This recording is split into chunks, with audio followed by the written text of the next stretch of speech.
another draft physics video presentation and such. Alright, we'll start with a comment and then we'll move on to the double slit stuff again. Because I did start a forum conversation just to see what would happen again in one of the science forums. And it's just, it just shows these people just, they will not pay any attention to the argument. And, it's just going to be that difficult. It's just these people are intelligent, and yet they don't have the first rules of intelligence, which is enough sophistication to understand that they shouldn't cheat, that they shouldn't steal. Little basic stuff that they should understand pretty well.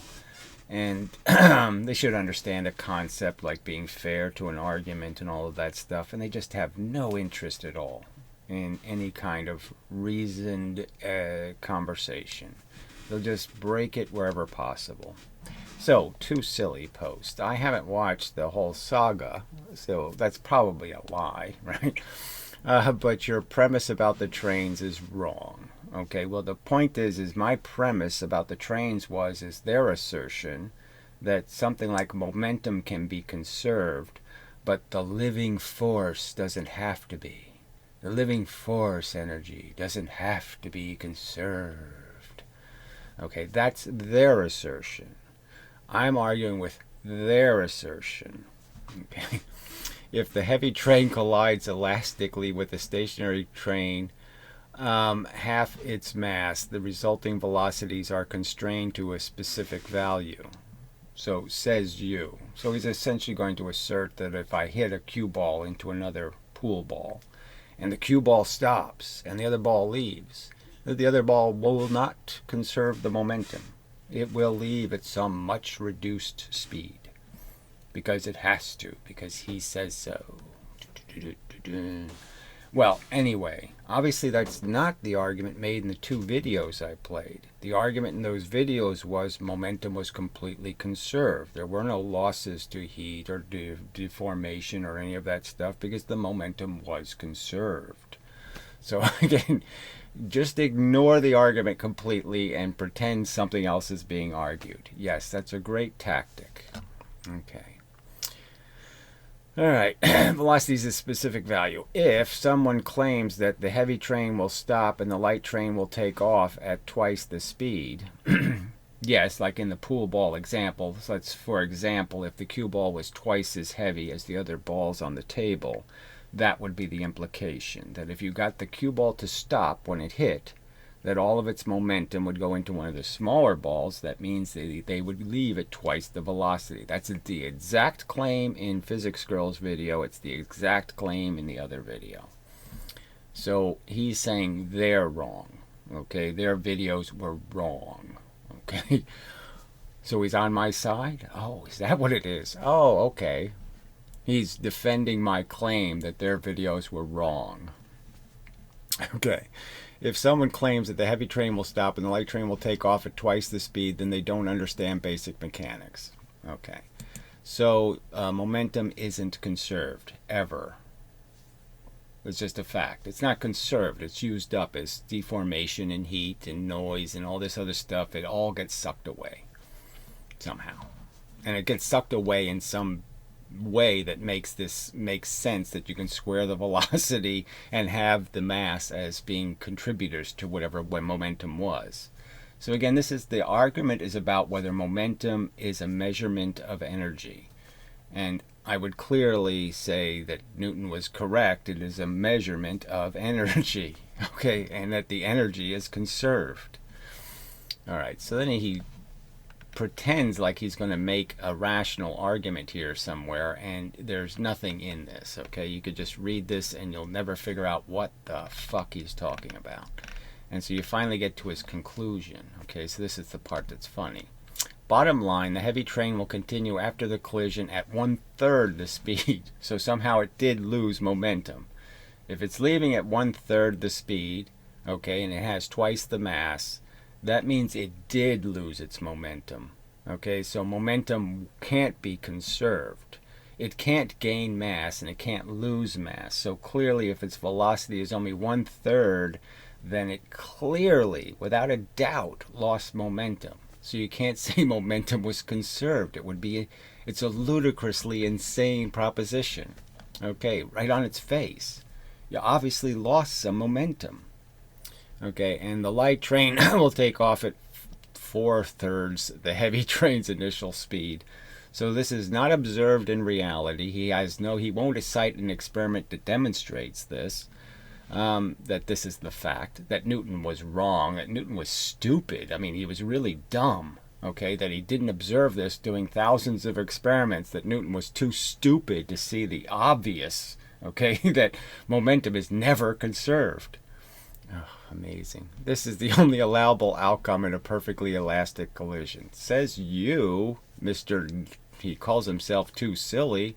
So we know this is just the troll. This is just the standard Farley weirdo psychopath who is obsessed with my channels. Of course, in reality, all collisions are inelastic since some energy always transforms into heat, sound, etc. But there was no definition of any of that taking place, and there's no way you can have the same momentum and also produce those effects. Those effects have to be made out of the same energy your momentum vector was. If you still have the same amount of momentum, you can't have had losses also. That's not possible. That's free energy. If that was possible, then all we have to do is bang things into each other and get some free energy. But the fundamentals of mechanics are confirmed, and physics, to your dismay, is doing just fine. Well, it's obviously not doing just fine, but you just pointed out how physics girl is cluelessly and stupid because she doesn't know what you're telling her. Okay, and the other physics professor is also a lunatic and an asshole because he doesn't know this obvious fact. Their videos are obviously wrong if what you're saying is right. Okay, you're just saying I'm also wrong. Well, okay, you can go ahead and say that, and you're the only right person here. So out of the four of us, you're right and everybody else is wrong. I'm saying it's the other way around. They're wrong and you're ludicrous. Alright, so then Cato the Wiser, this fake creep, apparently has made a new account so he can post here. Gary can't do math. Well, obviously I can, but I don't think physics is math. So unlike you weirdos, okay, I think physics is about actual physical objects in the universe. I'm not a piece of mathematics. Bowling ball is not a piece of mathematics. So I really don't see how math proves anything. Alright, math is just a way of drawing a simple diagram. Math is like a stick figure. Okay, I'm saying reality is a little more than your mathematical stick figures, so I don't find it all that compelling. Okay, but I certainly can understand it, and I've illustrated how, MV works. 1/2 m, as I've shown as a physical fact in the universe, was invented, and it was completely wrong when it was invented, right? They started off with just mv squared. Do you understand that? That's how their theory started. Mv squared. There wasn't even a half in front of it. So they were already 100% off on their prediction about the energy. You don't understand that? And then sometime around Young, or a little after, somebody figured out we better put a half in front of this. Now, I don't know exactly who decided, well, let's put a half in front of it so we fix this because it doesn't make any sense. Alright, but the half didn't fix it. It's still broken as hell because there is no such thing as living force, you retard. So you believe in a little faggoty living force. You think that's what's really inside of things, is little fake energy. Little happy energy that only exists in little fast trains, but it doesn't exist in slow trains. The little happy energy. I mean, you're catastrophically stupid.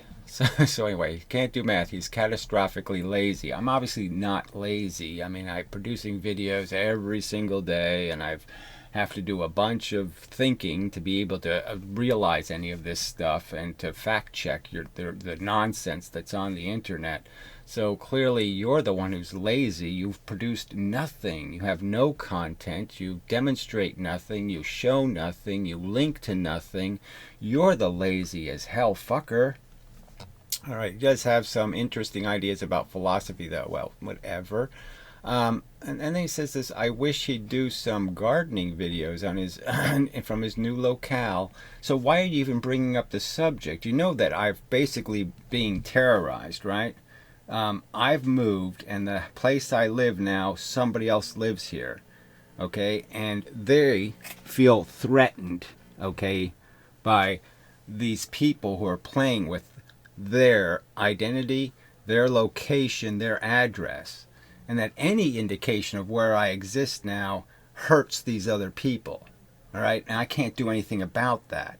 I have no control over that at all. So if I was to get on the internet tomorrow as a new person, I wouldn't have an identity. You wouldn't see me in the videos. You wouldn't see my yard. You wouldn't know anything about me personally at all. Because I can't afford to have my neighbors and the people who live in my house threatened by these lunatics you are feeding. You're commenting on a lunatic's comment, okay, supporting his nonsense, and then you're telling me, oh, wouldn't it be nice if people could make videos on the internet? Well, no, they can't make videos. Only an asshole would get on YouTube now with their real identity or with their real name, because they're going to be subjected, especially if they're going to say anything the least bit controversial. I mean, I can, people, have you seen the comments on some of these videos? I mean, I delete them as when I can, but I mean, there's actual physical lunatics commenting on videos on YouTube. I mean, they're really out of their fucking minds. They're so fucking disconnected from reality. All right? And those people are a factual threat. It's just a fact, okay? And these assholes are sitting there trying to drag those lunatics right to where I live. And they're trying to do it aggressively. Okay, they're aggressively trying to jeopardize my safety and the safety of the people who live in this house. And you're defending them and you're supporting them. You fucking asshole. So what do you think I'm going to say to you? I'm going to say, fuck you. Get what you fucking goddamn deserve, which is run over by a car. You fucking asshole. God damn it, you people are stupid. They're just amazing. Amazing bullshit that you have to put up with, okay, to dissent, and these fucking freedom fighters, oh, they're just so out there trying to protect the innocent, and no, they're trying to do it exactly the opposite. They're trying to shut people up. They don't want to have the argument, all right? They just want to fight for the Borg. Ugh, shit. So anyway. Just so depressing. I mean, you're really that fucking stupid, Cato, that you can't figure out that you're aiding and abetting the very thing that is diminishing the capacity of people to make interesting videos on the internet. What an idiot. Well, anyway, all right, so I did post this on, what is this called? Scienceforums.net. So we've tried this before, like a year and a half, 2 years ago. I tried to explain to them how the radar experiment can simply be understood as jamming. And it's just a fact. The math is exactly the same. There's no reason to believe there's any wave interference or any of that stuff. Jamming is the simple explanation for why you have the pattern. All right. And they shut me up eventually, canceled the whole board, blah, blah, blah, blah, blah. And so it looks like they're going to do the same thing again, because they just have catch-22 after catch-22 after catch-22. They can't make any arguments worth shit. Okay. So he's replied again. So they've shut me up at this stage, right? Because I'm a noob.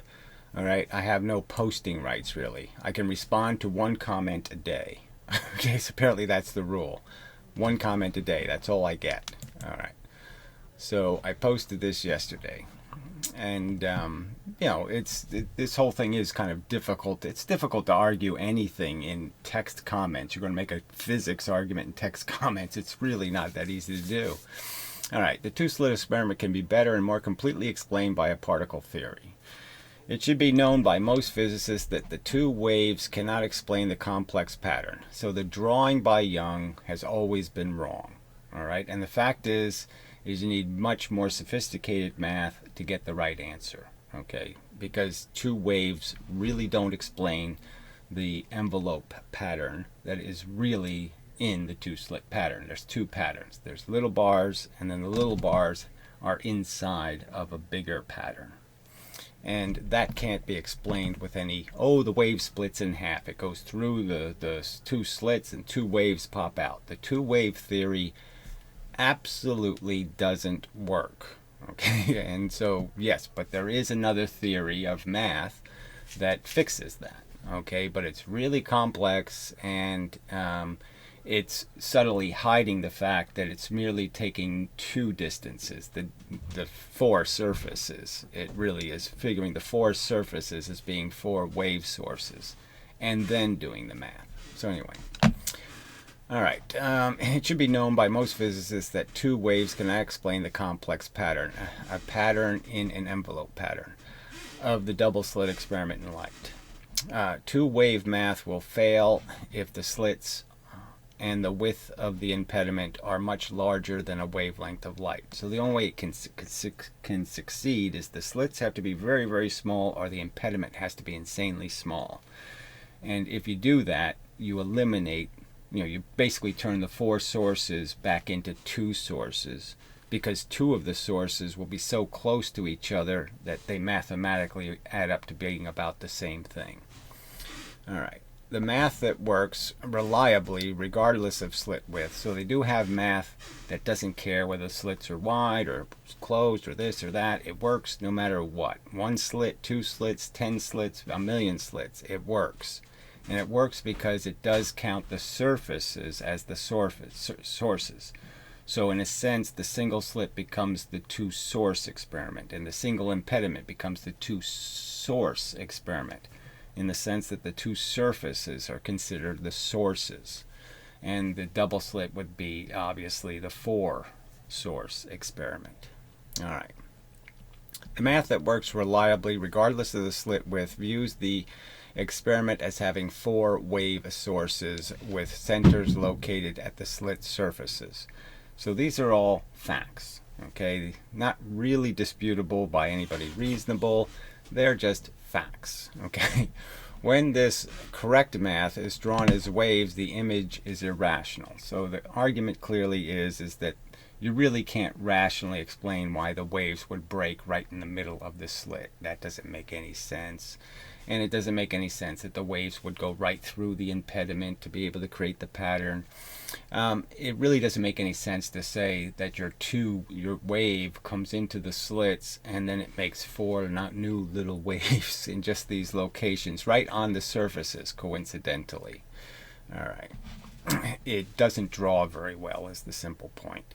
The waves must pass through the blocking material and they, without sensible cause, must break in the middle of the open slit. Good reason to believe waves are not a complete or correct explanation. It can also be clearly deduced that events at the surface is the cause of the effect. So it seems pretty clear that the surfaces are causing the effect. And so the surfaces are doing something to the light that goes near the surface, and it's causing that light to create fringes. So the rest of the light goes straight through, which makes perfectly good sense why there's such a bright spot in the middle. But the light that goes near the surface, that's the light that's creating the fringes. That's the easy deduction, and it just blows up Feynman's randomness theory. He's saying that no matter where the light goes in, it doesn't matter. It's still getting randomized. That doesn't make any sense. Okay. Can deduced that events at the surface cause the effect, which casts doubt on Richard Feynman's randomness theory. Okay. Anyway, I would argue that a photon of light is a pattern of corpuscles traveling at a frequency between each other. Sensible thing to say. I think Newton would have said it if he could have just known a little bit more about frequency, light having frequency. When the photon interacts with the surface, elements of the pattern are scattered by the electrons on the surface. A sensible thing, an event that happens all the time. Electrons love to scatter photons. The scattered elements of the photon pattern hit all locations on the target screen, and in the places where the scattered bits arrive in the proper sequence or phase, a visible photon is reconstructed.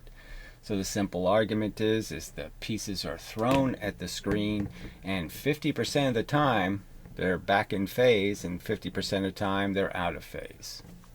50% they're closer to in phase, and 50% they're closer to out of phase. And so you get bands of light.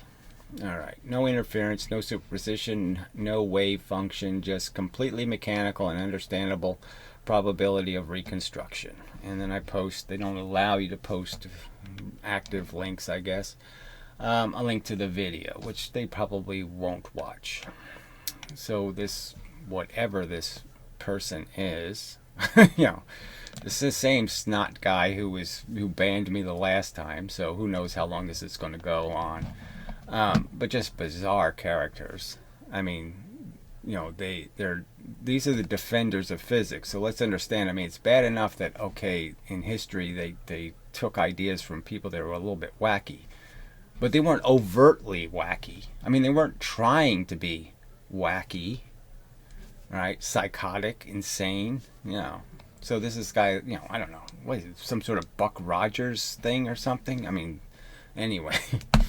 So he says, can you derive the two-slit interference equation from this idea?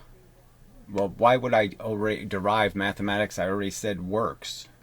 So that's the first thing you just say, oh, he's just playing this math game.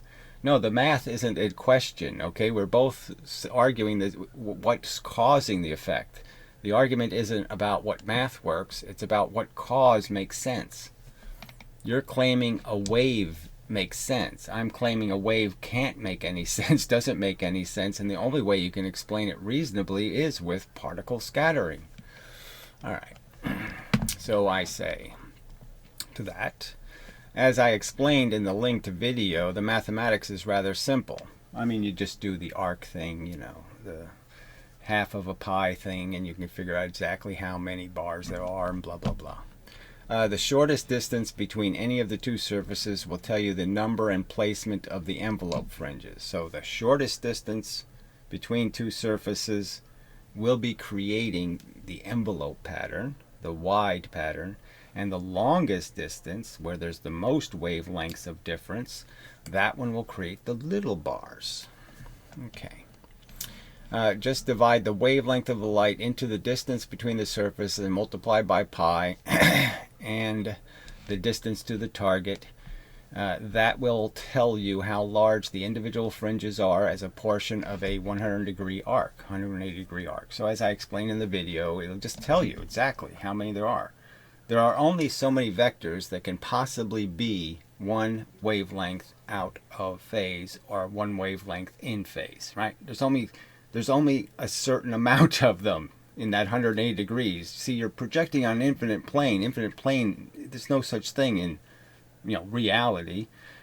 And so the real pattern is in space as an arc, as equidistant from, you know, a radius. And that's what the mathematics is actually telling you. Even their math, if you project it on an infinite plane, it'll give you the wrong answer.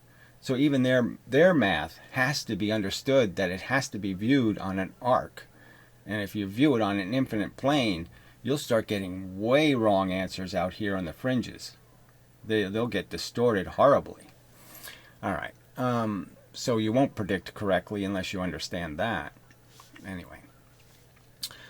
You do the same for the largest distance between two surfaces, and that will tell you the fringe size for the smallest pattern inside the envelope. So the largest distance has the little bars in it because there's lots of wavelengths. And it's exactly the same number, right? The wavelength number is basically telling you how many possible positions can be in phase and out of phase. It's explicitly telling you. So you don't even have to do much math. Where the two patterns superimpose on top of each other in phase, the four sources are in phase, you see a photon. So that's where a photon is reconstructed. All right. And so then this other guy says, I'll just do it in my quote because they might as well take it as the pieces they are. So this is just so, you're just like, oh, wait a minute, I have to tell you what I already wrote? All right, are we replacing the wave nature of light, the photon, with a pattern of corpuscles then? Well, I couldn't say it more explicitly, could I? I mean, it's in the title, it's in the whole thing. I'm saying it's a particle, it's not a wave. You haven't heard of wave particle duality? I have to explain that to you? Oh, wow. Anyway, I read that as a wave of corpuscles. Well, you can read it any way you want, but obviously that's not what physics is contending. All right? The average physicist isn't saying it's a wave of corpuscles. They're saying it's a wave in electromagnetic field. It doesn't have any corpuscles in it. I mean, shit. So it's just kind of funny. I'm assuming that there are no waves involved. I'm asserting that there's no waves involved. That's me saying. A photon is a sequence of bit particles arriving at a frequency. It's bullets. I mean, I should have just said it's bullets. So he says, only question then, what are these corpuscles? Well, why should I have to explain what they are? I mean, that's just too silly. You don't ever have to explain what bent space is made out of. Why do I have to explain what the corpuscles are? They're corpuscles. The same one Newton's describing. They're corpuscles. Did Newton have to explain whether they're made out of cheese or mayonnaise? No. They are small bits of mass that move at a constant speed in free space and carry a quantum of momentum. So, I'm trying to answer their questions, but man, you just want to say, what the fuck are you talking about? What does this have to do with the subject? All right. And why are they even needed? So this is the amazing part. You're saying, how the fuck could he ask me, why do you need something to make something happen? Why does something have to be involved? I mean, why does the photon need to have a something in it? Why does it have to be something? I mean, just amazing. Well, of course it has to be something or it can't cause something. Jeez, I mean, you're just like, I don't believe I have to answer this question. Well, anyway, I say, obviously a photon couldn't cause effects without them. Yes, that's why they have to exist, is because something is causing the effect. So yes, they are the cause of the effect. All right. A deeper truth is when these bits are not at a frequency, they cause gravity, charge, and magnetism. All force moving the speed of light, the speed of force, is made of these bits in different configurations. Now, I probably shouldn't have added that. I felt don't bother saying anything more because these lunatics then will just change the subject. So that was dangerous. All right. So then retard says, as a counter argument, nice person with funny hat. As I explained in the linked video, the mathematics is rather simple. Then he says, then post it here. I already did that. But anyway, the rules require it. Videos can't be the primary source of information for your proposal. So I already posted the math. I already told him, distance divided by wavelength times pi, times the radius, the distance to the target. So I already gave him the math. And here he is telling me I'm violating a rule. Yeah, this is the game they play. All right.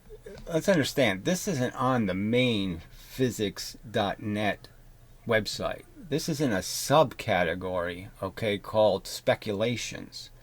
So even in a category, a subcategory, way off the regular physics forum. You're you're already in some little dirty, gas station bathroom, right? And even there, they won't let you talk. Even there, they're going to shut you up. All right. So I say the shortest distance between any of the surfaces will tell you the number and placement of the envelope fringes. Just divide the wavelength of light, and then I continued. He says, I'm sorry, wavelength? I thought we had particles here. So he doesn't even understand that they invented a word called wavelength, which is really the period. But nobody can use period. You can't put period in the math because no one will understand what that is. So you have to use wavelength, right? Even though it's not a wavelength, it really should be called period length or something else that would be generic to the fact that cars on highways can have a wavelength, bullets can have wavelengths, cannonballs can have wavelengths, bowling balls can have wavelengths. There's millions of things that are not, waves that have a frequency, and the frequency has a distance in time, in length. There's just millions of things that do that, and we have to call it wavelength because that's the only word you've allowed to be used.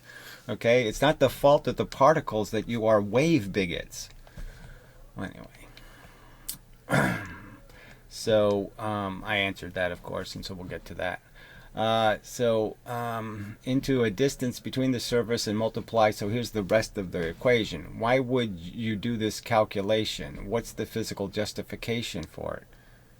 So I mean, you're explaining the physical justification. I just told him where it will tell you where the fringes are. I just explained to him that this simple calculation will tell you how many fringes there are on how long a line. And I'll tell you exactly where they have to be. I mean, it's just amazing.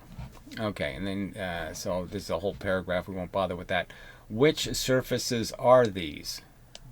Shortest and longest distance. You have the distance between the surfaces. So see, this is where it just falls apart when you have to do this in text, right? Because they won't watch the video. Now they're telling me I have to explain to them optically, okay, that the outside surfaces are further away from each other than the two inside surfaces. Anyway, shortest and longest distances. Can you put this in terms of slid width and separation? Slid width, slid. Okay, yeah, no. Create a proper equation. Well, you didn't use the proper word for slit. So why should I have to do anything proper when you don't do things proper? Mr. Proper. Oh, it's just just so irritating. Create a proper equation for the location of the fringes. Well, anyway, I argue, of course, it was a proper equation.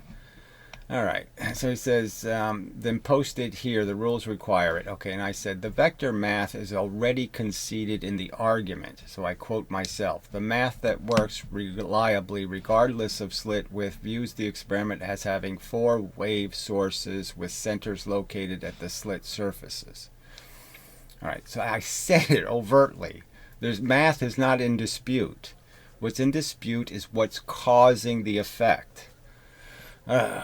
Again, just as in the other argument with the radar experiment, clearly the math isn't in dispute. The math for jamming is exactly the same math. So there's no dispute about the vectors and the length. The dispute is whether you need wave interference to explain frequency cancellation, and you don't. Okay, and I did post my derivation. Slit distance divided by wavelength times pi times distance to the target equals fringe size. And that's all the math you need. All right, so he says, I'm sorry, he says, I'm sorry, wavelength. I thought we had particles here. So I said, all manner of objects that are not waving can have a wavelength. Bullets, cars on highways, etc. Let's see. Why would you do this calculation? What is the physical justification for it? So just amazing, that I have to answer that. The calculation predicts the size and position of the fringes. Oh, jeez. So there's no hope, right? When people are going to ask questions this ludicrous, you just say, oh, you just don't understand any of this, right? I'm going to have to explain to you that there's a thing called wave-particle duality and that doesn't make much sense, and that the truth is it's going to either be waves or particles, blah, blah, blah. I have to do all of that context for you? All right. And so then he says, which surfaces are these, blah, blah, blah. So the equation isn't in any way improper. It gets to the truth a lot faster than, and I give him the Wikipedia page to the integral math that gets the right answer.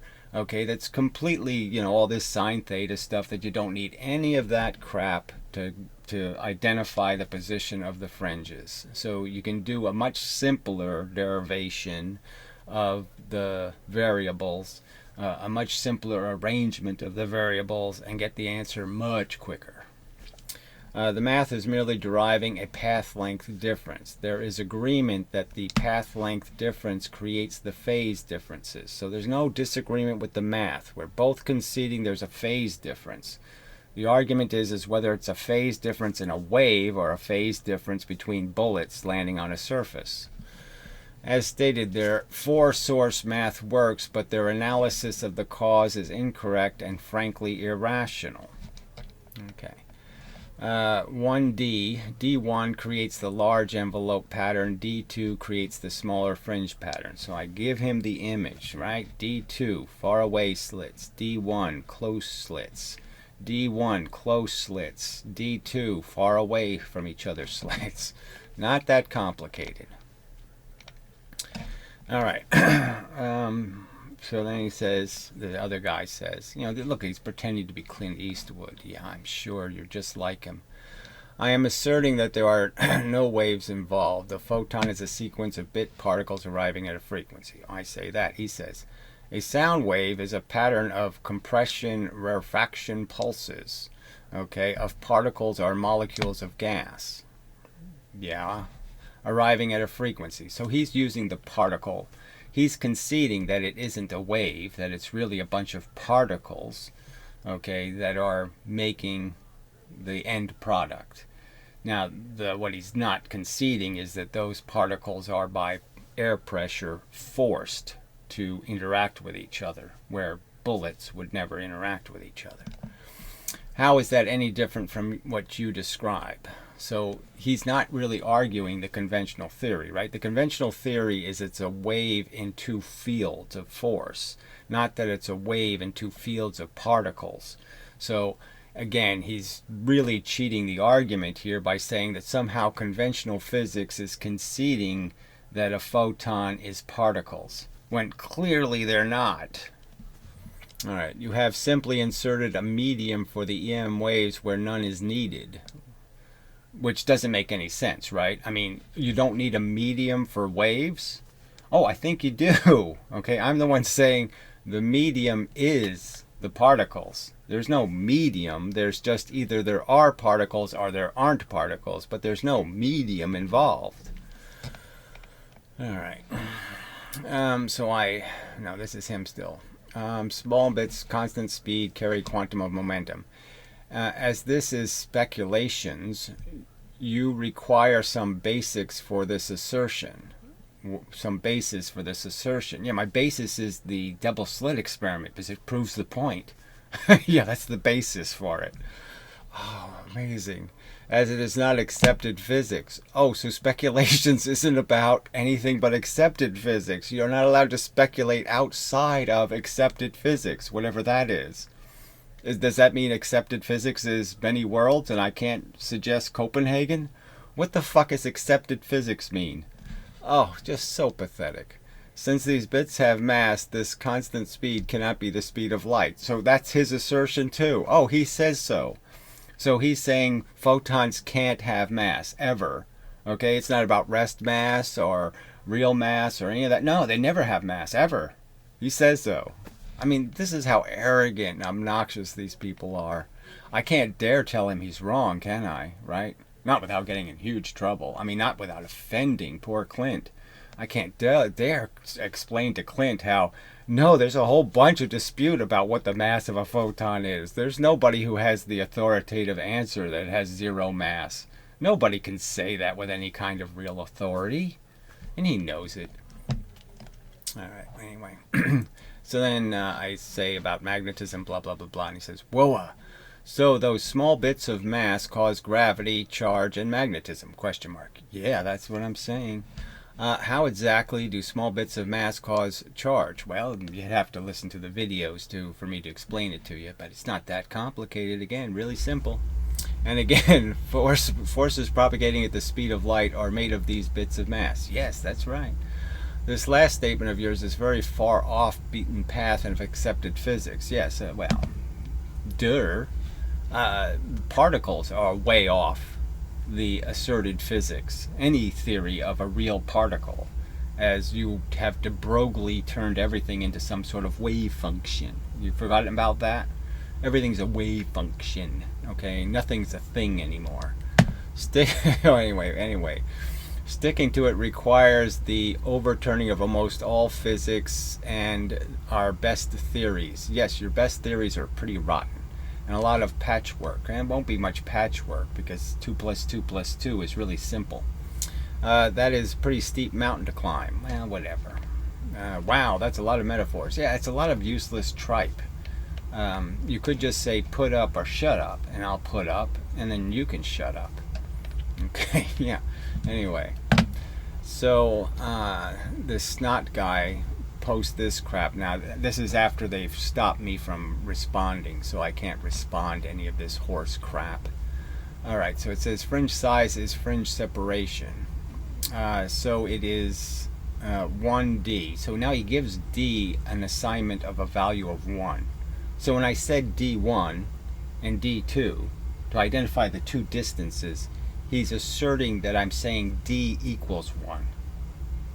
I mean, that's how bad this is. He's that frickin' stupid. I mean, amazing. And this is what he says after that big a mistake. I mean, that profound misunderstanding of a variable. I mean, the image has D2. I mean, it's all in subtext. It's clear I'm saying D1 and D2. They're two separate distances. Clearly, that's what I'm saying. I'm not saying D equals 1. Anyway, it also disagrees with the accepted and experimentally confirmed equation. So, what equation is that? The one I'm asserting that is the experimentally verified one is the one that does, in fact, include 4 point sources for the double slit experiment. Where's your 4 point sources here? M times lambda, so M is the distance to the target, which is the wrong way to do it, okay, divided by D, times D and then little d. So we have to figure out what big D and little d are.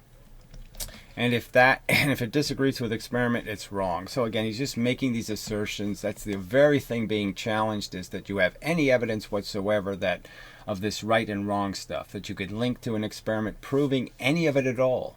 And you can't. Okay, your equation doesn't tend properly with slit separation and wavelength.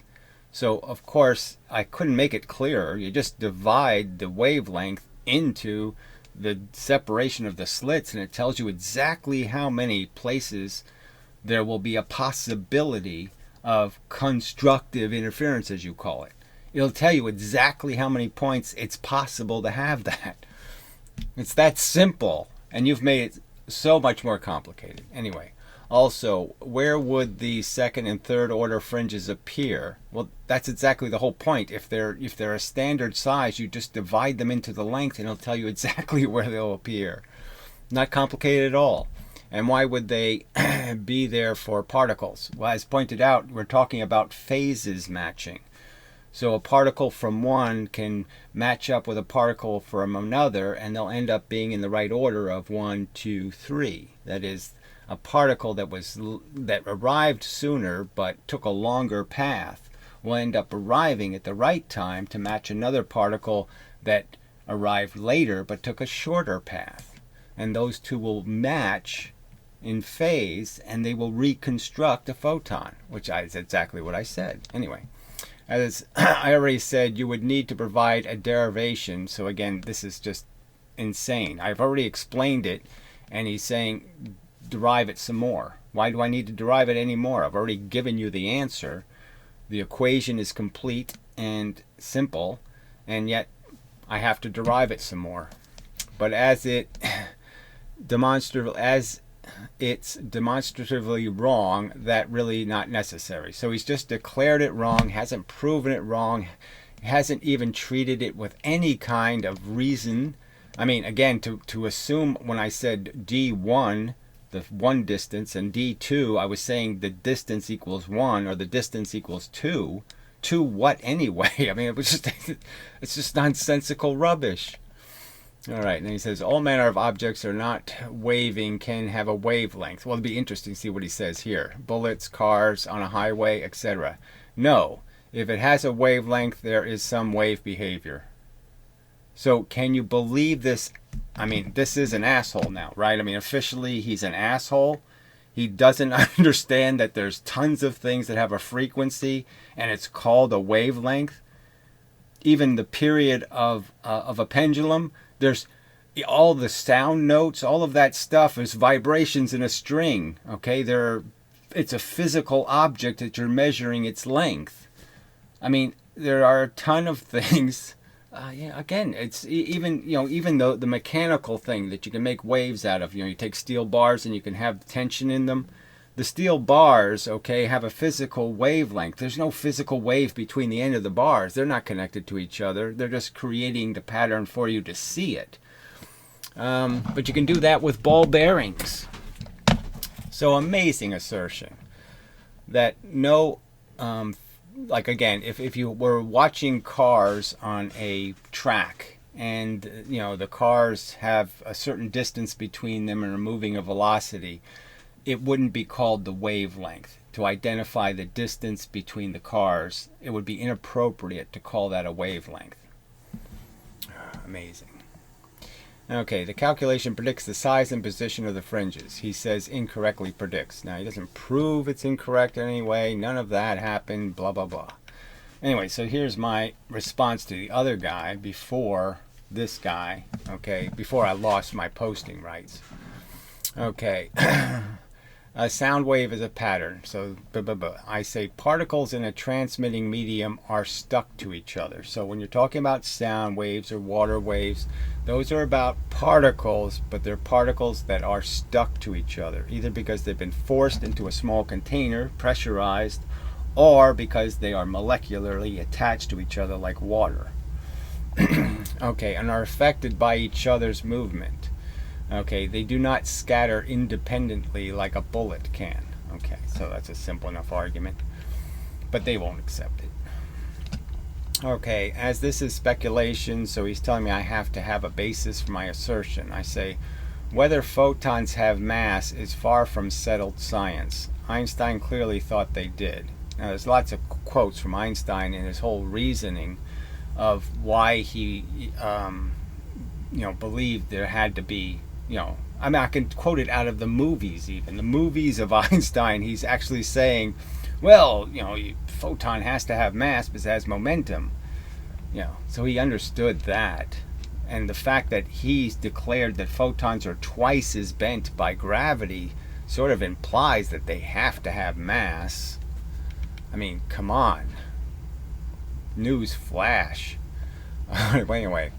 So then I said the whoa part, where he's, whoa, you're making huge contentions. Anyway, yes, I believe most of your physics is wrong and believe given the opportunity I can prove it. But let's start with the two-slit experiment and my assertion that the particle theory provides a better, more complete explanation. Alright, and then this whole crap about how, well, you've bitten off a lot of crap here. And I say, I have spent 10 years analyzing the key experiments and have earned what I consider my improved understanding of reality. I am offering $2,000 to any notable physicist who can debunk my observations. And the $2,000 is just for the holiday season. Okay, so you have to say holiday. Okay, to get the 2,000. It's 1,700 without the keyword. Yeah. All right.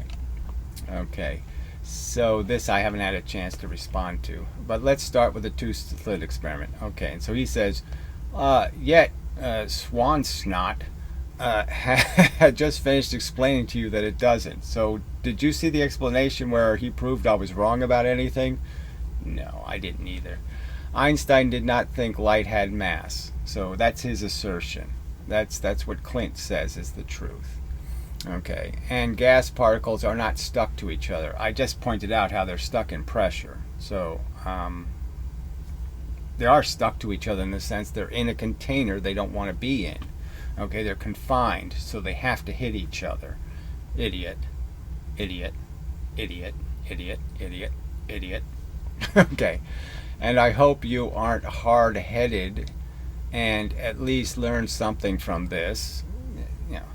They're so pretentious, so arrogant. No, what I'm learning is that you're all cowards. Despicable, shit-talking, arrogant, obnoxious cowards pretending you're tough guys. Yeah, you're not so tough. You're gutless trolls is all you are. You don't have any ability to have this argument without you controlling what I can say. Okay, so that's 10 years isn't totally wasted. Yeah, well, I'm going to bury you with this, okay, in the end. So let's, eventually we'll know what this great Clint Eastwood, who this great Clint Eastwood was, and what kind of real balls he actually had. All right. Good luck with your pursuit of knowledge. Well, good luck with your ability, your effort to shut up the truth, to force everybody to be a religious kook like you, to be a fanatic for your Jesus theories of your entanglement and all your other silly science. Good luck with that, because I'm going to prove you are nonsensical, retarded, silly people, and that you were insanely obnoxious in being that you didn't give a shit about the truth, you didn't give a shit about good arguments, you didn't give a shit about anything that had to do anything with intelligence. You were just silly characters on the internet, little boys pretending to be men. Okay. So particles in the transmitting medium are stuck to each other. So here we go again. So much for the ideal gas law then. So where is, in the ideal gas law, right? I mean, if you gave gas where it wants to go, sound wouldn't propagate, right, retard? If I allow the gas to be free, sound doesn't travel in it anymore, does it, asshole? There is no transmission of sound, right? So if I make a partial vacuum, all of a sudden the sound disappears, right? Because the gas molecules are no longer being forced to hit each other, right, jackass? God, you're really dumb. Really, really dumb and arrogant and obnoxious and ugly and smelly. Okay. Whether photons have mass is far from settled science. Einstein clearly thought they did. So he says now, no. It's as settled as it gets. All right, so they're asserting that you cannot dispute the theory that photons are massless, always massless, always. So even when they're moving the speed of light, obviously they never move less than the speed of light. But let's just play along, right? Because we know that rest mass isn't what's being discussed here, because photons are never at rest, right? So there's no such thing as a photon's rest mass. Clearly, it's conceded by most physicists that photons carry momentum. How can they carry momentum if they have a zero where the m is? Even if you believe in the silly equation of energy, right? 1/2 mv squared. If it's zero, then it's all zero, and there's no momentum. What physicists believe photon has no momentum? Show me that physicist, and I'll show you an idiot. Oh, these people are just amazingly obnoxious. Relativity works, and relativity has massless photons. Well, the subject really isn't relativity, okay? It's the two-slit experiment, and of course you can't stay on the subject, as was demonstrated the last time I attempted this conversation. Oh, I'm just amazed. Your theory needs to predict correct results, which it does! Okay, and it doesn't. Well, of course it does. It does explain. I mean, no one else has ever explained to any of you idiots, okay, that the envelope pattern is actually being created in the standard two-slit experiment where the openings are larger than the single impediment. The single impediment is creating the envelope pattern, all right, the interior slits, and the outside slits are creating the little pattern. No one's explained that in the 200-year history since the Young experiment. Nobody's explained that. I have. So clearly I've predicted something much better than you idiots predicted it. Anyway. Needs to predict correct results, which it doesn't. Well, that's just a lie. You have no evidence that it predicts anything incorrect. That's the first thing to check, because it's game over when it doesn't. So where did they demonstrate that the theory is unsound? Did they show me a single piece of evidence, a single anything showing where the vectors don't match perfectly? Right? That it doesn't match perfectly. The vectors perfectly explain. Did he show any of that? No. They just declared it. Amazing. Just about every college freshman doing physics interference experiments has debunked your claim. So again, they're unwilling to show me them doing it. So just find somebody who has 100,000 subscribers, a physicist doing 100,000 subscribers on YouTube, okay, and they get $2,000 to make fun of me. $2,000, I'll pay them $2,000 to try to do that. Oh, you people are just amazing. I mean, I'm so disappointed that this is what intelligent people waste their time doing, is just making these declarations. I've declared you wrong. You haven't defeated my Jesus theory. even though I have overtly. You know, oh, damn, so depressing. So who knows when I'll be able to respond to this, if I will be. See, they just say, you have reached your maximum number of posts you can make per day. Yeah, is that really what's going on, or is something else going on? But what would the point be of having a board where the person can't respond to their responses? I mean, what's the point of that limitation? What sense does that make? I'm going to stop you from responding. I get to talk, you have to shut up.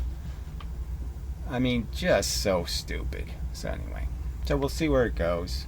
But how much you want to bet the cowards will make this all go away? Because that's all they have is a counter argument. And they're cowards. But the good news is that I have recorded them for posterity. So everybody will get to know that this is what you have to go through to make an argument, okay, to the intelligentsia. This is how fair the intelligentsia is. This is how they behave, like little Trumpers. You know, I don't like the argument you're making, so I'll shut you up.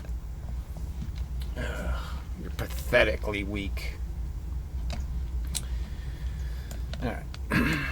So, yeah, that'll do, pig.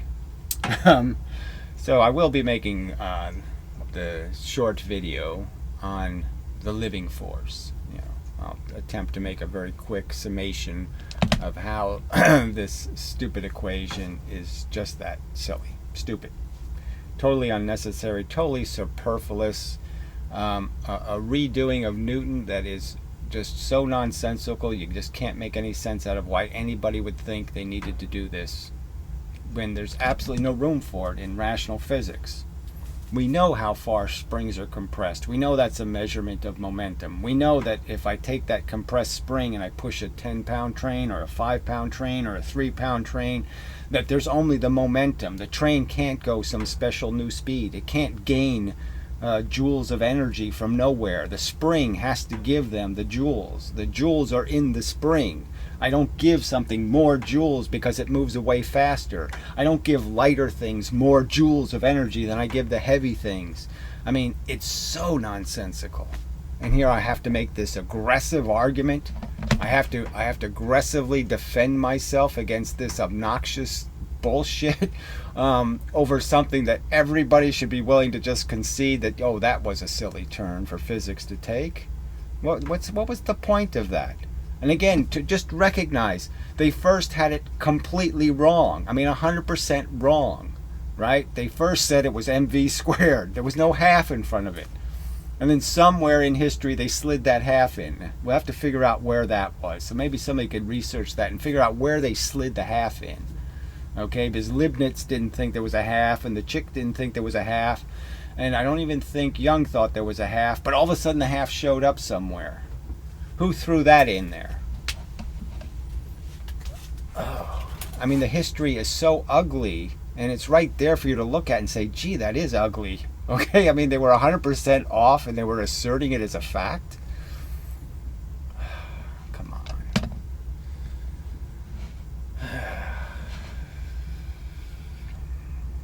I mean, it's pathetic. That's all you can say. Intelligent people suck. I mean, ignorant, poor slobs are just disgusting.